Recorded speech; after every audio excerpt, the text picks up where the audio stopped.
you're tired of cotton candy talk radio, you've come to the right place. Hard as nails and hard to miss. This is the Jim Chapman News Hour on AM980.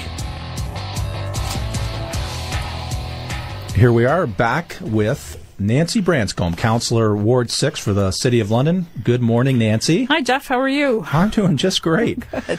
Well, rather than talking about the issues of the day in our municipal government first, I think we should touch on that a little bit later. One of the things that I wanted to talk to you about is the very unique approach that you have taken as far as contacting, engaging your constituents. And we're talking about the social media, the electronic media. nanbrand.com has really stirred it up, both from a positive and a negative standpoint on some of the things, but it's a great site. It's got lots of information. Why is it that you decided to go down this road? Well, it really started back during the campaign last time when one of the issues for me was the accountability and transparency of councillors. And it was very difficult to find out how people voted on issues. If you were trying to, do an analysis of which candidate you'd like to support, it was really hard to find out what they stood for, how they voted, and things like that. So I made a promise to do a website. And then to bring that accountability and transparency to, that was my way of trying to do that. There are no minutes, public minutes, for voting records. They're public minutes, but there's no voting record. We don't have a record of how councillors vote.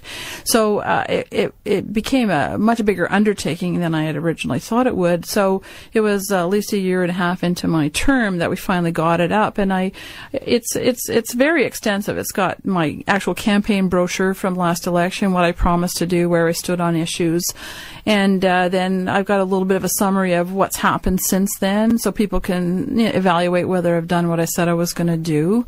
It's got my voting record right back from the very first council meeting.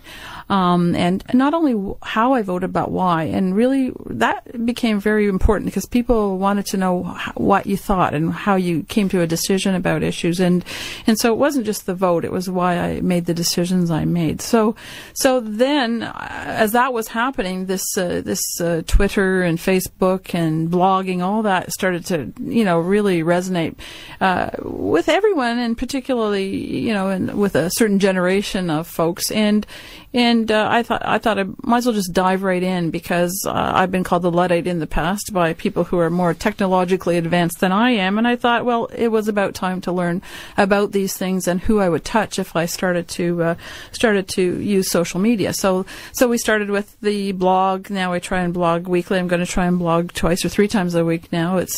People starting to look for it now and talk about issues. It's a direct way to get to the people. It's not filtered through media, filtered through somebody else's impression of what I stand for and why. It's my own view. Are you trying to engage a different constituent? Because typically the social media generation are not they're not engaged at all actually in municipal politics. So what are you trying to link together there? Well, it's expensive. It's hard as a councillor to communicate your message and what you're doing and what's being done at City Hall. Most people get their information from traditional media like radio, TV, and newspapers.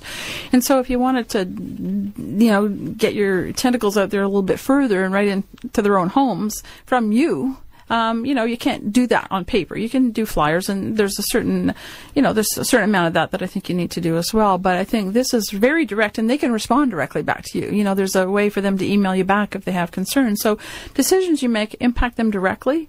They have the information really quickly, and then they can comment back to you if they have concerns. So it's not just for any demographic, but the side benefit was that the younger folks, that is their way of communicating. You won't see them very often coming to public meetings, even though they're interested. I have the university in my ward, and I have a lot of opportunity with the Students' Council and other young folks to talk to them about issues, and they're very passionate about how they feel about environmental issues and things like that.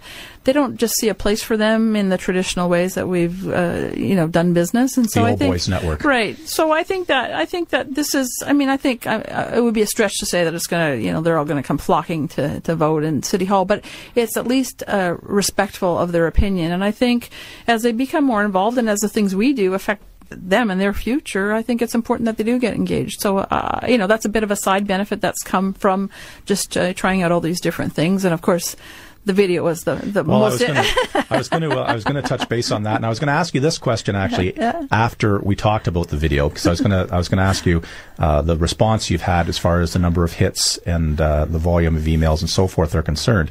We're talking to Nancy Branscombe, city councillor, and Nancy, one of the things that I find absolutely amazing, we have a city councillor that has spent a lot of time, effort, money, it looks like, on a website, and it has attracted national attention.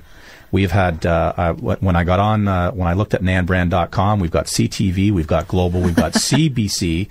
You have managed to, I don't know if you want to call it strike a nerve or effectively touch people with this website. And I think part of that is through these videos that you have created. I think there's 2 up now, and promises or threats to do another one. So maybe you can tell us a little bit about... Coming soon to a theater near you. Tell us a little bit about, I guess, Cull or Be Culled was the most that controversial. That was the first one. I think it was just a big surprise to everybody. It was just a way to poke fun, have a little bit of fun, to chat about serious issues. I'm not, I'm downplaying how serious the issues are, and people feel very strongly about them. But I find that sometimes we miss the opportunity to just have a little fun and relax a little about the issues and have the discussions. And we're missing editorial, London-focused editorial cartoons now with all the cutbacks in various ways. And it was our way to have our own little London feature. So it was just really a test. As you know, my husband's involved in the